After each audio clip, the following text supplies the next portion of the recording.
Alrighty, folks, we're going to talk to someone who has done something I have never done. And frankly, let's be honest, never will do. Lots of you talk about self-management, but can you self-manage from a war zone? No, no, no. I'm not talking Class D. I am talking Iraq.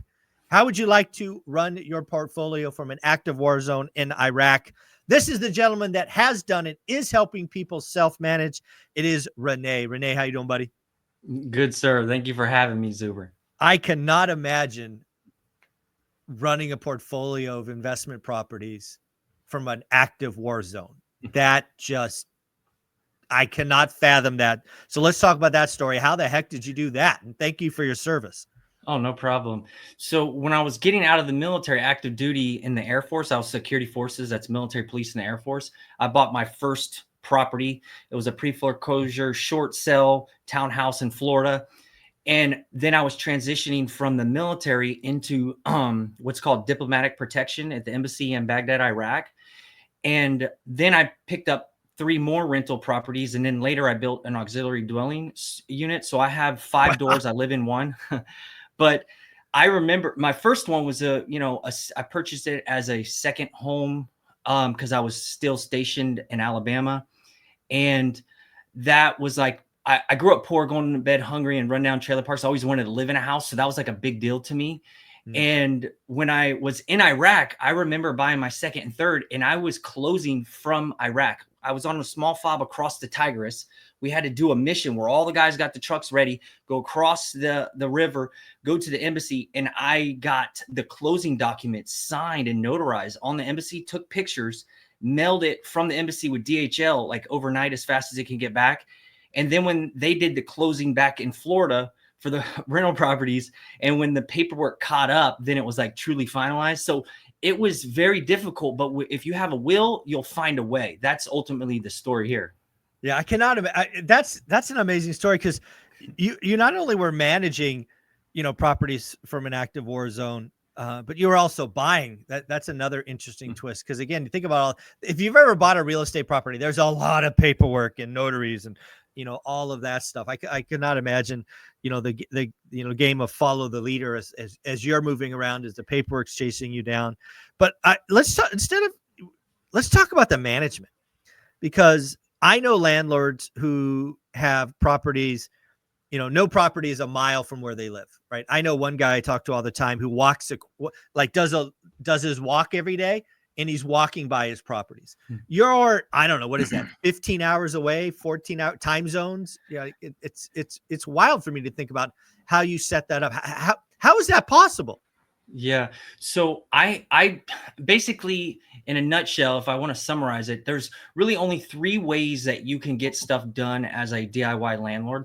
Either you do it yourself, you pay somebody, or you get the tenant to do it. So like self-checkout and self-driving cars and stuff, I leaned heavily on equipping the tenant, giving them resources, how-to videos, FAQs. I even created a unbranded YouTube channel that straight to the point 4K short videos showing tenants how to do regular household maintenance and stuff. And I carry home warranties on the property. So I gave them all the resources to solve problems on their own. And that was my leverage point to be able to manage from a different time zone, where I'm out running missions, working 12 hours a day, 6 days a week, and I'm completely unavailable. Yeah. So I really had to try hard to use technology to leverage systems to kind of help enable the tenant to do stuff. So that was ultimately kind of the strategy. So I just want to kind of play this out, because there's layers to this, I think. So up front, what you did is you had the YouTube channel, the how-tos. You kind of took the basic, home maintenance, change light bulbs, batteries, and smoke detectors, things like that sometimes get annoying. But then, I'm sure it happened where there was something that broke or whatnot. What was the process like? Did the tenants have to reach out to you at some dollar amount? Or did you give everybody, like, here's a plumber, here's a this, here's a that, just in case? Or how did that work? So first off, I carry myself like a full property management business, and I'm acting as a property manager. Oh, okay. So in our lease, it says our primary means of communication is email. So and also in the lease, it says how to handle maintenance, and it's a multiple step process. If in Florida, we can do this. I passed everything by my real estate specific attorney. If it's below $500, it's a tenant responsibility. And I give them a video showing them how they can use the best, simplest way I think to hire a professional is Thumbtack.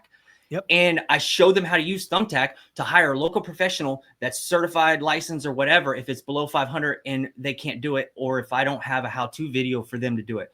Let's say it's above 500 and it's covered by the home warranty, then they go direct with the home warranty. And everything I do is experiments. I got multiple different warranty companies and signed them to each different property. And I'm in Iraq during the end of my night is the morning over here in Florida. So I would pretend I'm the tenant. And when I set it up, I said, hey, I am unavailable. I need you to be able to work directly with the tenant. Can you do this? And they're all like, yeah. So I pretend, hey, I'm the tenant. This broke. I'm at this address. Sometimes it was a lady with a crying baby in the car. And she's like, hold on, let me pull over. And I felt like she was just running her own side business like a home warranty company. I was like, that's not going to work. Then I ultimately tested a lot of them. And I settled on American Home Shield. They're the most efficient. You can go online, you can text, you can call, and it's super automated. They can link it directly to the policy number or the address. The tenants, I'll be sleeping. I'll wake up and like the garage motor stopped working. They already went to direct with the home warranty, scheduled it. A technician's coming out. All this happened, and I'm waking up and realizing, oh, this took place.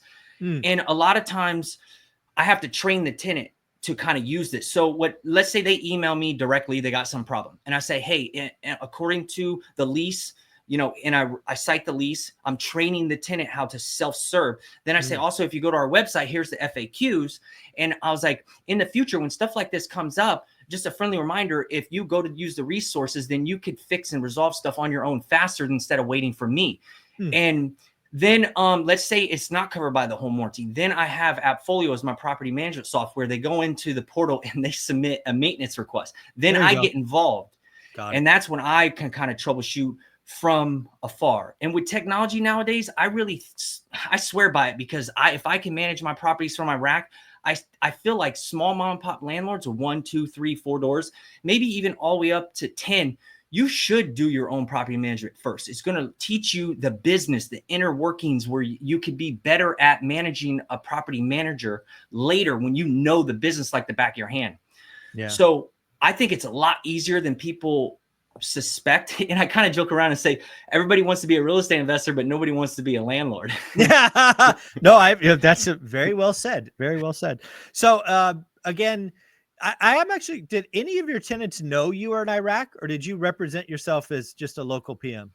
Nobody knew. I even had tenants say, hey, we're moving out. One guy, because I have properties in Tampa, he was getting deployed, and I have the clause where you can break the lease early without the penalty of the early termination fee.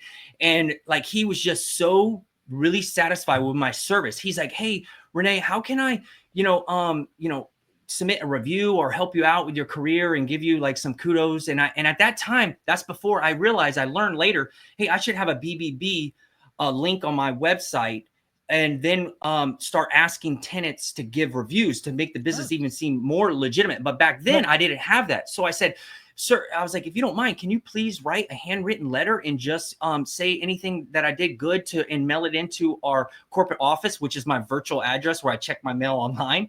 And he did that. He thought I was a property manager the whole time, and he wrote a really nice thing. Now what I do is I have them part of the move out process. Like, I don't collect security deposits. I actually offer them a way to earn $500. And I have this whole methodical step-by-step. I give them a checklist on what they need to do with all the items that need to be cleaned, with links to videos showing people how to clean baseboards and stuff. Then I say, if you clean it to our standard, you leave a BBB review, and you follow all the steps. And I even give like a cleaning checklist that they can outsource it to a professional cleaner, that you'll have a chance to earn $500. And the tenants take it serious. They don't always do it really good, but I still say, hey, we recognize that you did a great job, and we're going to give you half of it. We'll give you $250 because, and I point out what wasn't fully cleaned and stuff like that. But I don't like to lead with the force, the threats, security deposit deductions. I like to lead with more of an incentive. And then when they move in, I only charge a $500 move-in fee, and that everybody's paying that. So it's almost like they're just getting their $500 move-in fee back at the end as long as everything goes according to plan. So let me check the math on this. So when you move a tenant in, again, I'm going to guess first month's rent and the $500, you're not doing a deposit. Yes, correct. If they have a pet, there's a pet fee. I always require everybody to have renter's insurance, and then I did experiment with some, like, I have a whole alarm system in there, and I was like, oh, should I have an upcharge for that? If you want access to the security alarm, do you want some extra storage? Do I want to lock the attic access? But then it started being too busy. So then I'm like, wait a second, I don't want to create extra work. I don't want to have over inspect. So I created a move in, move out, and renewal condition report. It's an online e-form where the tenants go through and check it all off. They take pictures of anything broken, and at the very end, before they sign with their finger, they take a picture of like some important stuff. The living room, I want to make sure they're not a hoarder. The kitchen, the front entrance area, the AC air filter. Then I got eyes on from afar, and I'm using technology without me having to go there and actually inspect. Well, let's talk about the monthly kind of rent collection and all that. I'm guessing if you did this long enough, you've had rents late for sure. Probably had to do some evictions. Is there any kind of, how'd you handle that communication? Well, there's no grace period. Everything is paid through the online portal with Appfolio, and going through the screening process, I have pretty detailed process going through that, but they have to pay their application fee through Appfolio. So that's in the lease. That's the only way we accept payment. So when they pay late, which has happened, the system's very efficient. Appfolio is like the best. And that's the reason why I settled on them, because I'm committed to doing this forever. And I want the best that does accounting and all that.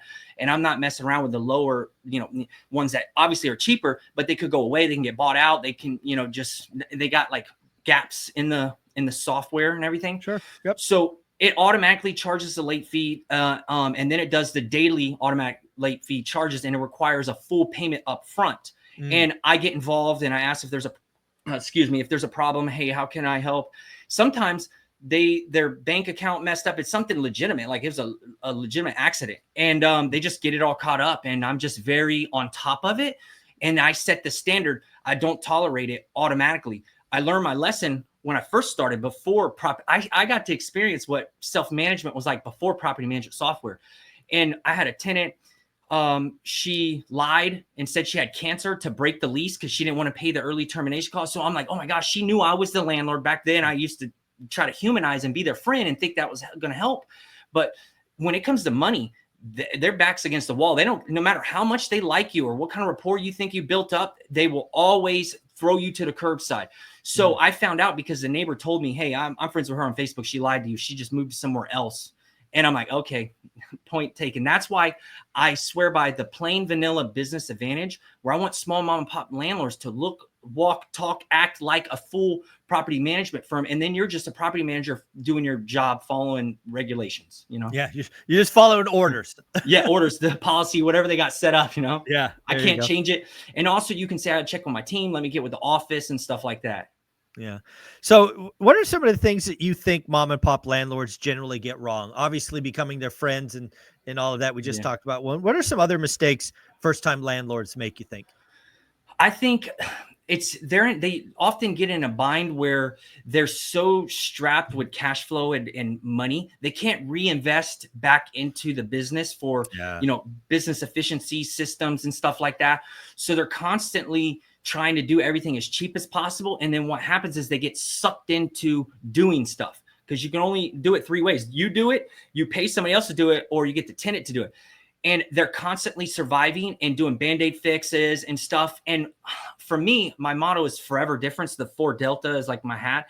It's when you commit to something forever. I only do it with 4 things in my life. Only the most important is my faith, Jesus, my wife, kids, and health, eating healthy and going to the gym. You do this forever, no matter what obstacles, problems you have. And then finally is landlording.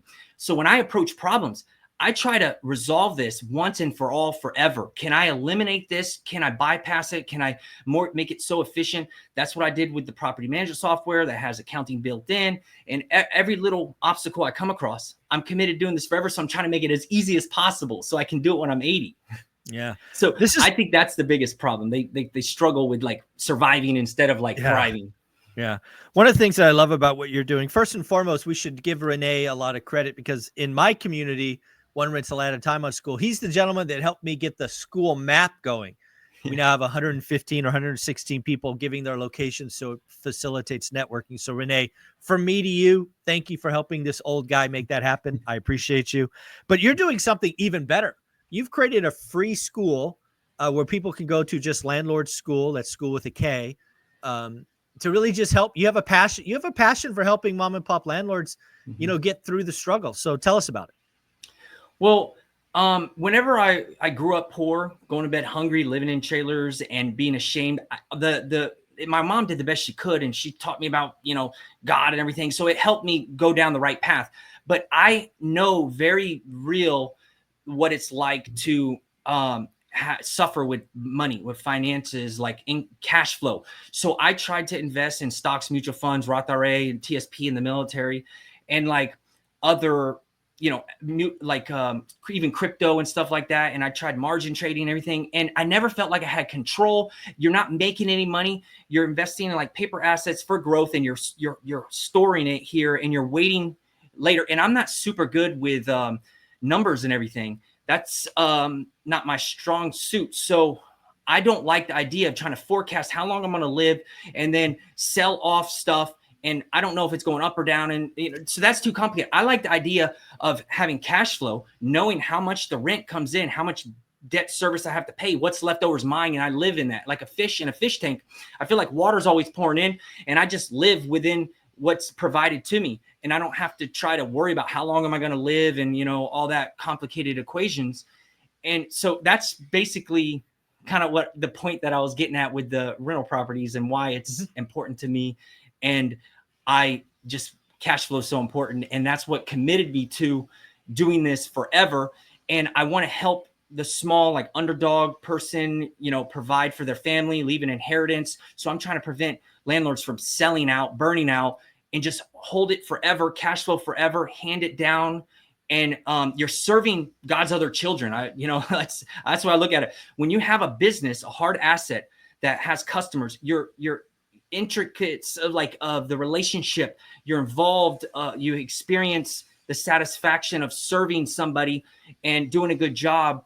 And it's kind of like better, in my opinion, than having money in somewhere you log on and you just look at numbers on a screen and you're so completely detached.